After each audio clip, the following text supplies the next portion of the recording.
and let the yeast bloom. When we get yeast in this form, it is dehydrated. I don't know if you can really tell, but it is, well, I'll be able to tell when I'm sweeping that up in the morning. It is a dehydrated form, but yeast is alive. So when we add it into our bowl or whatever we're cooking with a little bit of warm water, we're making sure it's still alive. But when we add in the sugar, it is actually feeding the yeast, so we're waking it up and then giving it something to eat immediately, and then we're looking to see if it becomes foamy or bubbly, and that is telling us that the yeast is alive, therefore we can continue cooking. Because if you do that, your yeast doesn't do anything. When you cook, it doesn't have anything active in it. It's not alive. So you want to make sure you bloom your yeast before you cook with it, just to make sure that you're not going to just waste your time and the ingredients. Foamy.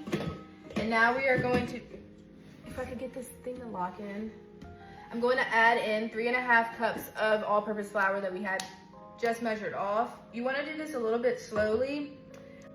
I also leave the mixing hook for the first half, and then I'll take it off and I'll put the dough hook on because it becomes too much for the mixing hook to get through.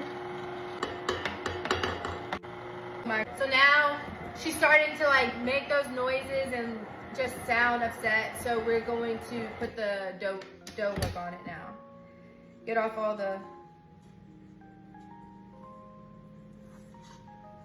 This is a stinky cheese. That is what come together means. Come together in a pretty little ball. Because now half of these are cinnamon and half of these are cheese. So we're gonna do the cinnamon first. We're just gonna do a little bit because it's really about the topping, but I want some in the dough also.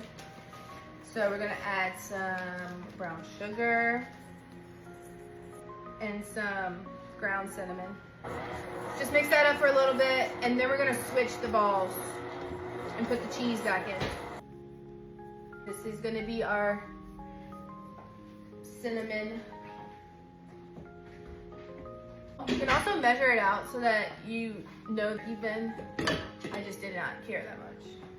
All right, now we're gonna throw it in. Throw our cheese ball in, and then we have a 1/2 cup of our shredded cheese. Dump that in. That's about a 1/2 cup. I didn't really measure it. And then let that mix up a little bit. And then these can sit for